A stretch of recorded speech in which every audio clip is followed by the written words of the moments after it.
Hi guys, welcome to my YouTube channel. ಇದುವರೆಗೂ ನನ್ನ ಚಾನಲ್ಗೆ ಸಬ್ಸ್ಕ್ರೈಬ್ ಮಾಡ್ಕೊಂಡಿಲ್ಲ ಅಂದರೆ ದಯವಿಟ್ಟು ಸಬ್ಸ್ಕ್ರೈಬ್ ಮಾಡ್ಕೊಳ್ಳಿ ಮತ್ತು ಬೆಲ್ ಐಕಾನ್ ಪ್ರೆಸ್ ಮಾಡಿ ಅಂತ ಕೇಳ್ಕೊಳ್ತೀನಿ. ನಾನು ಹೊಸ ವಿಡಿಯೋ ಅಪ್ಲೋಡ್ ಮಾಡಿದ ಕೂಡಲೇ ನಿಮಗೆ ನೋಟಿಫಿಕೇಶನ್ ಸಿಗುತ್ತೆ, ಸೊ ನಿಮಗೆ ಅಪ್ ಟು ಡೇಟ್ ಇನ್ಫಾರ್ಮೇಷನ್ ಇರುತ್ತೆ. ಇನ್ನು ಆಲ್ರೆಡಿ ನನ್ನ ಚಾನಲ್ಗೆ ಸಬ್ಸ್ಕ್ರೈಬ್ ಮಾಡಿಕೊಂಡು ನನ್ನ ಎಲ್ಲ ವಿಡಿಯೋಗಳನ್ನ ನೋಡ್ತಾ ಸಪೋರ್ಟ್ ಮಾಡ್ತಿರೋ ಎಲ್ಲ ಸಬ್ಸ್ಕ್ರೈಬರ್ಸಿಗೂ ಥ್ಯಾಂಕ್ ಯು ಅಂತ ಹೇಳಕ್ಕೆ ಇಷ್ಟಪಡ್ತೀನಿ. ಇವತ್ತು ನಾನು ಅಕ್ಟೋಬರ್ 2024 ತಿಂಗಳ ಭವಿಷ್ಯದ ಸೀರೀಸ್ನ ಸ್ಟಾರ್ಟ್ ಮಾಡ್ತಾ ಇದ್ದೀನಿ. ಮೊದಲಿಗೆ ಮೇಷರಾಶಿಯವರ ಅಕ್ಟೋಬರ್ 2024 ಭವಿಷ್ಯವನ್ನು ತಿಳಿಸ್ಕೊಡ್ತೀನಿ. ನಾನು ತಿಂಗಳ ಭವಿಷ್ಯನ ಫಸ್ಟು ಗ್ರಹಗಳ ಆಧಾರದ ಮೇಲೆ ರಿಸಲ್ಟ್ಸ್ ಹೇಳಿ ಫೈನಲ್ ಆಗಿ ಕನ್ಕ್ಲೂಷನ್ ಕೊಡ್ತೀನಿ. ಸೊ ಆ ಕಾರಣದಿಂದ ಓವರ್ ಆಲ್ ನಿಮ್ಮ ತಿಂಗಳ ಭವಿಷ್ಯ ಹೇಗಿದೆ ಅಂತ ತಿಳ್ಕೊಳ್ಳೋದಕ್ಕೆ ನೀವು ಲಾಸ್ಟ್ವರೆಗೂ ಕಾಯಲೇಬೇಕಾಗತ್ತೆ. ಅಲ್ಲಿವರೆಗೂ ವಿಡಿಯೋ ನೋಡಿ ಅಂತ ಕೇಳ್ಕೊತೀನಿ. ಮೊದಲಿಗೆ ಸೂರ್ಯ ಅಕ್ಟೋಬರ್ 17 ನಿಮ್ಮ 6ನೇ ಮನೆಯಲ್ಲಿರ್ತಾನೆ. ಈ ಸಮಯದಲ್ಲಿ ನೀವು ತುಂಬಾ ಎನರ್ಜೆಟಿಕ್ ಆಗಿರ್ತೀರಿ ಮತ್ತು ಶತ್ರು ನಾಶ ಆಗತ್ತೆ. ಹಿತಶತ್ರುಗಳು ಯಾರು ಅಂತ ನಿಮಗೆ ಗೋಚಾರ ಆಗತ್ತೆ. ಈಸಿಯಾಗಿ ಅವ್ರ ಐಡೆಂಟಿಟಿ ಸಿಕ್ಕೋಗುತ್ತೆ. ನಿಮ್ಮ ಆರೋಗ್ಯ ತುಂಬಾ ಚೆನ್ನಾಗಿರುತ್ತೆ ಮತ್ತು ರೂಟೀನ್ ನಲ್ಲಿ ಒಳ್ಳೆ ಆರ್ಗನೈಸಿಂಗ್ ಸ್ಕಿಲ್ಸ್ ನೀವು ತೋರಿಸ್ತೀರಿ. ಕೆಲಸಕ್ಕೆ ತುಂಬಾ ಒಳ್ಳೆ ಟ್ರಾನ್ಸಿಟ್ ಇದು, ಒಳ್ಳೆ ಗೋಚಾರ ಇದು ಅಂತ ಹೇಳ್ಬೋದು. ಕೆಲಸದಲ್ಲಿ ಸ್ವಲ್ಪ ಪ್ರಗತಿ ಕೂಡ ಸಾಧ್ಯತೆ ಇದೆ. ಯಾರಾದ್ರೂ ಪ್ರಮೋಷನ್ ಹೈಕು ಎಕ್ಸ್ಪೆಕ್ಟ್ ಮಾಡ್ತಿದ್ರೆ ಈ ಟೈಮಲ್ಲಿ ಆಗುವಂತ ಸಾಧ್ಯತೆ ಹೆಚ್ಚಾಗಿರುತ್ತೆ. ಇನ್ನು ಅಕ್ಟೋಬರ್ 18 ತಿಂಗಳ ಕೊನೆಯವರೆಗೂ ಸೂರ್ಯ ನೀಚ ಸ್ಥಾನವಾದ ತುಲಾರಾಶಿಯಲ್ಲಿ ನಿಮ್ಮ 7ನೇ ಮನೆಯಲ್ಲಿ ಸಂಚಾರ ಮಾಡ್ತಾನೆ. ಇದು ಒಳ್ಳೆ ಪೀರಿಯಡ್ ಅಲ್ಲ. ನಿಮಗೆ ಶತ್ರುನಾಶ ಆಗಿರುತ್ತೆ, ಸ್ವಲ್ಪ ಹೈಯರ್ ರೆಸ್ಪಾನ್ಸಿಬಿಲಿಟೀಸ್ ಎಲ್ಲ ಬರುತ್ತೆ, ಅಥಾರಿಟಿ ಎಲ್ಲ ಬರುತ್ತೆ ಅಂತ ಹೇಳಿದೆ 6ನೇ ಮನೆಯಲ್ಲಿ ಗೋಚಾರ ಮಾಡುವಾಗ. ಇದರಿಂದ ನಿಮಗೆ ಸ್ವಲ್ಪ ಅಹಂಕಾರ ಬರುವಂತ ಸಾಧ್ಯತೆ ಇರುತ್ತೆ. ಅದರಿಂದ ರಿಲೇಶನ್ಶಿಪ್ ಕೊಲೀಗ್ ಜೊತೆ ಇರ್ಬೋದು, ಪರ್ಸನಲ್ ಆರ್ ಪ್ರೊಫೆಷನಲ್ ರಿಲೇಶನ್ಶಿಪ್ ಸ್ವಲ್ಪ ಹಾಳಾಗುವ ಸಾಧ್ಯತೆ ಇದೆ. ಆ ಕಾರಣದಿಂದ ನೀವು ಹೇಗೆ ಬಿಹೇವ್ ಮಾಡ್ತೀರಿ ಅನ್ನೋದನ್ನ ನೋಡಿಕೊಂಡು ಬಿಹೇವ್ ಮಾಡಿ. ಅತಿಯಾದ ಅಹಂಕಾರ ಒಳ್ಳೆಯದಲ್ಲ. ಇನ್ನು ಕೆಲವರಿಗೆ ಸ್ವಲ್ಪ ಕಾನ್ಫಿಡೆನ್ಸ್ ಅಲ್ಲಿ ಸಮಸ್ಯೆ ಆಗ್ಬೋದು. ಹೊಸ ರೋಲ್ ಒಂದು ರೆಸ್ಪಾನ್ಸಿಬಿಲಿಟಿ ನಿಮಗೆ ಕೊಟ್ಟಾಗ ಸೂರ್ಯ ನೀಚ ಸ್ಥಾನಕ್ಕೆ ಬಂದಾಗ ನಿಮಗೆ ನಾನು ಇದನ್ನ ಮಾಡಕ್ ಸಾಧ್ಯನಾ, ನನ್ನ ಕೈಲಿಂದ ಇದು ಸಾಧ್ಯ ಇದೆ ಅಂತ ಒಂದು ಸೆಲ್ಫ್ ಡೌಟ್ ಸ್ಟಾರ್ಟ್ ಆಗುತ್ತೆ. ಅದು ಯಾವತ್ತೂ ಬೇಡ. ಕಾನ್ಫಿಡೆನ್ಸ್ ಇರಲಿ, ಓವರ್ ಕಾನ್ಫಿಡೆನ್ಸ್ ಬೇಡ. ಸಂಗಾತಿಯ ಜೊತೆ ಸ್ವಲ್ಪ ಮಾತಿನ ಜಟಾಪಟಿ, ನನ್ನ ಮಾತು ನಡಿಬೇಕು ಅನ್ನೋ ಡಾಮಿನೆನ್ಸ್ ವಿಚಾರದಲ್ಲಿ ಸ್ವಲ್ಪ ಗಲಾಟೆಗಳಾಗುವ ಸಾಧ್ಯತೆ ಇದೆ. ಎಚ್ಚರಿಕೆಯಿಂದ ಇರಿ.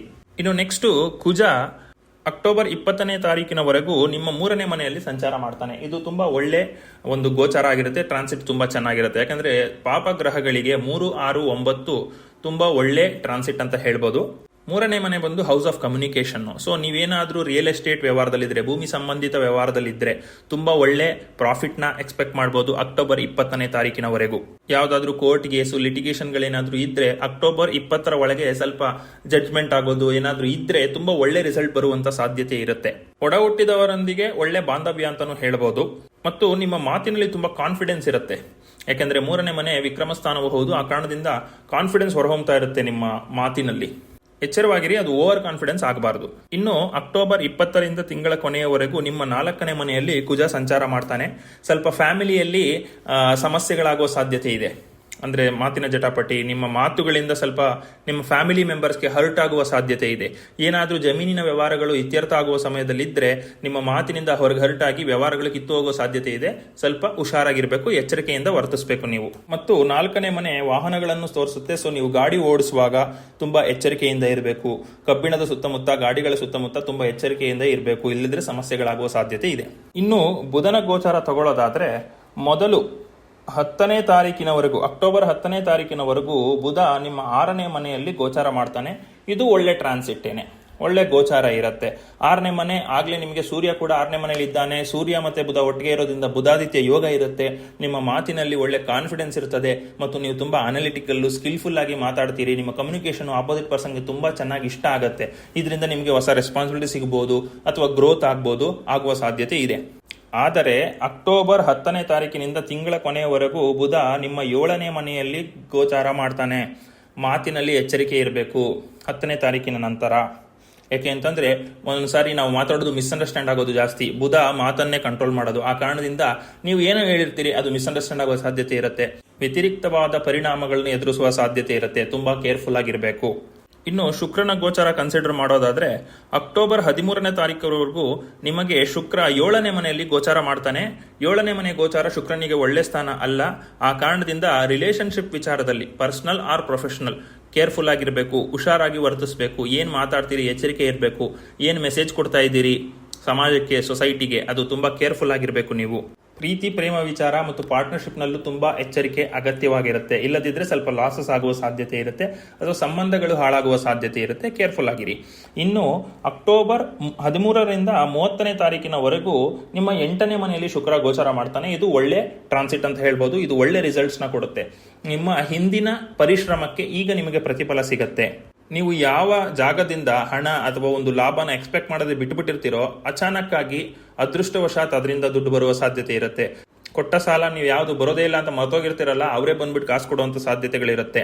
ರಿಸರ್ಚ್ ಅಂಡ್ ಡೆವಲಪ್ಮೆಂಟ್ ಅಲ್ಲಿ ಇರೋರಿಗೆ ಒಳ್ಳೆ ಪ್ರೋಗ್ರೆಸ್ ಸಿಗುತ್ತೆ. ಯಾಕಂದ್ರೆ 8ನೇ ಮನೆ ಅಗಿದು ತೆಗೆಯುವ ವಿಚಾರಗಳನ್ನೇ ತೋರಿಸುತ್ತೆ. ಆ ಕಾರಣದಿಂದ ರಿಸರ್ಚ್ ಅಂಡ್ ಡೆವಲಪ್ಮೆಂಟ್ ಅಲ್ಲಿ ಆಳದಲ್ಲಿ ಅಧ್ಯಯನ ಮಾಡಿ ಅದ ನಂತರ ರಿಸಲ್ಟ್ಸ್ನ ತೋರಿಸುವಂಥದ್ದಿರುತ್ತೆ. ಆ ಕಾರಣದಿಂದ ರಿಸರ್ಚ್ ಅಂಡ್ ಡೆವಲಪ್ಮೆಂಟ್ ಅವರಿಗೆ ತುಂಬಾ ಒಳ್ಳೆ ಲಾಭ ಅಂತ ಹೇಳ್ಬೋದು.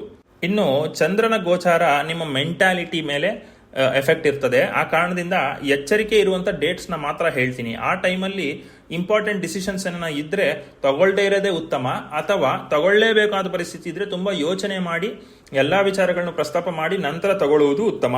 ಆ ಡೇಟ್ಸ್ ಯಾವುದು ಅಂತಂದ್ರೆ ಅಕ್ಟೋಬರ್ 1ನೇ ತಾರೀಕು, 5ರಿಂದ 8ನೇ ತಾರೀಕು, 14ರಿಂದ 17ನೇ ತಾರೀಕು, 19ರಿಂದ 21ನೇ ತಾರೀಕು, 23ರಿಂದ 28ನೇ ತಾರೀಕು. ಈ ತಾರೀಕಿನಲ್ಲಿ ದಿನಾಂಕಗಳಲ್ಲಿ ಏನಾದರೂ ಇಂಪಾರ್ಟೆಂಟ್ ಡಿಸಿಷನ್ ತಗೊಳ್ಳೋದಿದ್ರೆ ಸ್ವಲ್ಪ ಪೋಸ್ಟ್ಪೋನ್ ಮಾಡೋದು ಉತ್ತಮ, ಅಥವಾ ತುಂಬಾ ಯೋಚನೆ ಮಾಡಿ ನಿರ್ಧಾರ ತಗೊಳ್ಳೋದು ಉತ್ತಮ. ಇನ್ನು ಗುರುವಿನ ಎಫೆಕ್ಟ್ಸ್ ನ ನೋಡೋದಾದ್ರೆ, ಗುರು ನಿಮ್ಮ 2ನೇ ಮನೆಯಲ್ಲಿ ಸಂಚಾರ ಮಾಡ್ತಿದ್ದಾನೆ. ಏಪ್ರಿಲ್ 2025ವರೆಗೂ ನಿಮಗೆ ಗುರುಬಲ ಇದೆ. ಸೊ ಗುರುವಿನ ಬಗ್ಗೆ ತಲೆ ಕೆಡಿಸ್ಕೊಳ್ಳುವಂಥದ್ದಿಲ್ಲ. ಆದರೆ ಶನಿ ಈಗ ವಕ್ರವಿರೋದ್ರಿಂದ ಗುರುವಿನ ಎಫೆಕ್ಟ್ಸು ಮಾಸ್ಕ್ ಆಗಿರುತ್ತೆ. ಶನಿ ಓವರ್ ರೈಡ್ ಮಾಡ್ತಾನೆ ಗುರುವಿನ ಕೆಪಾಸಿಟಿನ. ಆ ಕಾರಣದಿಂದ ಶನಿ ಬಲವೇ ಅತಿ ಮುಖ್ಯ. ನವೆಂಬರ್ 15ಕ್ಕೆ ವಕ್ರಗತಿ ಸಮಾಪ್ತಿ ಆಗುತ್ತೆ. ಅದಾದ್ಮೇಲಿಂದ ಗುರುಬಲ ರಿಯಾಕ್ಟಿವೇಟ್ ಆಗುತ್ತೆ. ಸೊ ಈ ಪೀರಿಯಡ್ ಅಲ್ಲಿ ನಿಮಗೆ ಗುರುಬಲ ಇದ್ರೂ ಅದರಿಂದ ಅಷ್ಟು ಉಪಯೋಗ ಆಗದೆ ಇರುವಂತ ಪರಿಸ್ಥಿತಿ ನಿಮ್ಮೊಬ್ಬರಿಗೆ ಅಲ್ಲ, 12 ರಾಶಿಗಳಿಗೂ ಅದೇ ಪರಿಸ್ಥಿತಿ ಇದೆ. ಆದ್ರೆ ಗುರುವಿನಿಂದ ನಿಮಗೇನು ತೊಂದರೆ ಅಂತೂ ಆಗಲ್ಲ, ಪಾಸಿಟಿವ್ಸ್ ಆಗುತ್ತೆ. ಯಾಕೆ ಅಂತಂದ್ರೆ ಗುರುಬಲ ಇದೆ ನಿಮಗೆ. ಯಾರಾದರೂ ಮದುವೆಗೆ ಹೆಣ್ಣು ಗಂಡು ನೋಡ್ತಾ ಇದ್ರೆ ನವೆಂಬರ್ 15ರ ನಂತರ ಮಾಡ್ಕೊಂಡ್ರೆ ಮದುವೆನ ತುಂಬಾ ಒಳ್ಳೇದು. ಸಂಬಂಧಗಳು ಹುಡುಕ್ತಿದ್ರು ನವೆಂಬರ್ 15ರ ನಂತರ ಒಳ್ಳೆ ಸಂಬಂಧಗಳು ಸಿಗುತ್ತೆ.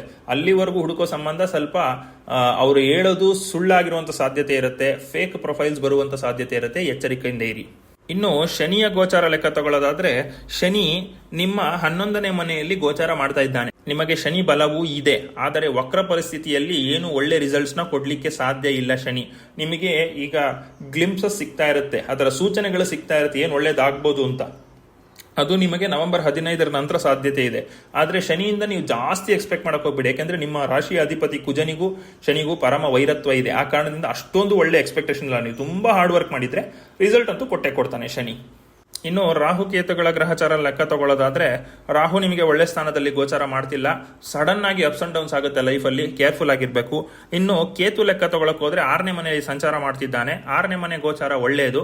ಸೊ ಹಿತಶತ್ರುಗಳು ಅಥವಾ ಶತ್ರುಗಳು ನಾಶ ಆಗ್ತಾರೆ ಅಂತ ಹೇಳ್ಬೋದು. ಶತ್ರುಗಳು ಮಿತ್ರರಾಗಲು ಬಯಸುವ ಸಾಧ್ಯತೆಯೂ ಇದೆ. ಎಚ್ಚರಿಕೆಯಿಂದ ಇರಿ. ಶತ್ರು ಅಂತ ಗೊತ್ತಾದ್ಮೇಲೆ ಅವನ್ನ ದೂರ ಇಡೋದೇ ಅತಿ ಸೂಕ್ತವಾದ ನಿರ್ಣಯ ಅಂತ ಹೇಳ್ತೀನಿ. ಸೊ ಇದು ಅಕ್ಟೋಬರ್ ತಿಂಗಳಲ್ಲಿ ಮೇಷರಾಶಿಗೆ ಇರುವ ಗೋಚಾರದ ಫಲಗಳು. ಓವರ್ ಆಲ್ ಆಗಿ ಸಮರೈಸ್ ಮಾಡಿ ಹೇಳಬೇಕು ಅಂತಂದ್ರೆ, ಅಕ್ಟೋಬರ್ 20ನೇ ತಾರೀಕಿನವರೆಗೂ ತುಂಬಾ ಒಳ್ಳೆ ಸಮಯ ಇದೆ. ಸೂರ್ಯ ಬುಧ ಮಂಗಳ ಎಲ್ಲ ಚೆನ್ನಾಗಿದ್ದಾರೆ. ಶುಕ್ರ ಚೆನ್ನಾಗಿಲ್ಲ. 10ನೇ ತಾರೀಕು 15ನೇ ತಾರೀಕುವರೆಗೂ ತೊಂದರೆ ಇಲ್ಲ. ಗುರುಬಲವೂ ಇದೆ, ಶನಿ ಬಲವೂ ಇದೆ. ಅಕ್ಟೋಬರ್ 20ನವರೆಗೂ ತುಂಬಾ ಒಳ್ಳೆ ಗೋಲ್ಡನ್ ಪೀರಿಯಡ್ ಅಂತಾನೆ ಹೇಳ್ಬೋದು, ಒಳ್ಳೆ ಟೈಮ್ ಅಂತಾನೆ ಹೇಳ್ಬೋದು. ಏನು ತಕರಾರುಗಳಿದ್ರು ಸಾಲ್ವ್ ಆಗುತ್ತೆ, ಹೈಯರ್ ರೆಸ್ಪಾನ್ಸಿಬಿಲಿಟಿ ಸಿಗುತ್ತೆ. ಆದ್ರೆ ಅಥಾರಿಟಿ ಸಿಕ್ತು, ರೆಸ್ಪಾನ್ಸಿಬಿಲಿಟಿ ಸಿಕ್ತು ಅಂತ ದೌಲತ್ ಮಾಡಕ್ ಹೋಗ್ಬೇಡಿ, ಓವರ್ ಕಾನ್ಫಿಡೆನ್ಸ್ ತೋರ್ಸಕ್ ಹೋಗ್ಬೇಡಿ. ಶನಿಯ ಬಲವೂ ಇದೆ, ಗುರುವಿನ ಬಲವೂ ಇದೆ. ಆದ್ರೆ ಗುರುವಿನ ಬಲ ಈಗ ಎಕ್ಸಿಸ್ಟಿಂಗ್ ಇಲ್ಲ. ಯಾಕೆಂತಂದ್ರೆ ಶನಿ ವಕ್ರವಾಗಿದ್ದಾನೆ. ನವೆಂಬರ್ 15ರ ನಂತರ ಅದು ಸಿಗತ್ತೆ. ಓವರ್ ಆಲ್ ಒಂದು ಗುಡ್ ಮಂತ್ ಅಂತಾನೆ ಹೇಳ್ಬೋದು ಮೇಷರಾಶಿಯವರಿಗೆ. ಮುಕ್ಕಾಲು ಭಾಗ ತಿಂಗಳು ಚೆನ್ನಾಗೇ ಇರುತ್ತೆ. ಅದಾದ್ಮೇಲಿಂದ ಎಚ್ಚರಿಕೆ ಇರ್ಬೇಕಷ್ಟೇ. ನೀವು ಅದಾಗದೇ ಏನ್ ಬಂದು ನಿಮ್ ತಲೆಗಳ ಮೇಲೆ ಬಿದ್ದೋಗ್ಬಿಡಲ್ಲ. ನೀವೇ ತಲೆ ಮೇಲೆ ತೂಕ ಎತ್ತಾಕೊಂಡ್ರೆ ಬೀಳ್ತದಷ್ಟೇ. ಸೊ ಕೇರ್ಫುಲ್ ಆಗಿರಿ ಅಂತ ಹೇಳ್ಬೋದು. ಇನ್ನು ಈ ಎಲ್ಲಾ ಪ್ರಿಡಿಕ್ಷನ್ಸ್ ಜನರಲ್ ಪ್ರಿಡಿಕ್ಷನ್ಸ್ ಆಗಿರುತ್ತೆ. ಟೋಟಲ್ ನಿಮ್ಮ ಪ್ರಿಡಿಕ್ಷನ್ಸ್ ನಿಮ್ಮ ಜನ್ಮ ಜಾತಕದಲ್ಲಿ ಗ್ರಹ ಪರಿಸ್ಥಿತಿ ಮೇಲೆ ಡಿಪೆಂಡ್ ಆಗಿರುತ್ತೆ. ಯಾವ್ದಾದ್ರು ದೋಷ ಇದೆಯಾ, ಪಿತೃದೋಷ ಎಸ್ಪೆಷಲಿ, ಗ್ರಹಣ ದೋಷ ಇಂಥವೇನಾದ್ರೂ ಇದ್ರೆ ಸ್ವಲ್ಪ ಆಬ್ಸ್ಟಿಕಲ್ಸ್ ಜಾಸ್ತಿ ಇರುತ್ತೆ. ಇಂಥದ್ದೆಲ್ಲ ನಿಮ್ಮ ಜನ್ಮ ಜಾತಕದಲ್ಲೇ ನೋಡ್ಲಿಕ್ಕೆ ಸಿಗೋದು. ನೀವು ಯಾರಾದ್ರೂ ನುರಿತ ಜ್ಯೋತಿಷಿ ಹತ್ರ ಪರಿಶೀಲನೆ ಮಾಡಿಸ್ಕೊಂಡು ಪರಿಹಾರ ಕಂಡ್ಕೋಬಹುದು. ನಾನು ಕೂಡ ಪರಿಶೀಲನೆ ಮಾಡ್ಕೊಡ್ತೀನಿ. ನಿಮಗೆ ಅವಶ್ಯಕತೆ ಇದ್ರೆ ಸ್ಕ್ರೀನ್ ಮೇಲೆ ಕಾಣ್ತಿರೋ ನಂಬರ್ ಅಥವಾ ಇಮೇಲ್ ಮೂಲಕ ನನ್ನ ಕಾಂಟ್ಯಾಕ್ಟ್ ಮಾಡಬಹುದು. Thank you very much. Hi guys, welcome to my YouTube channel.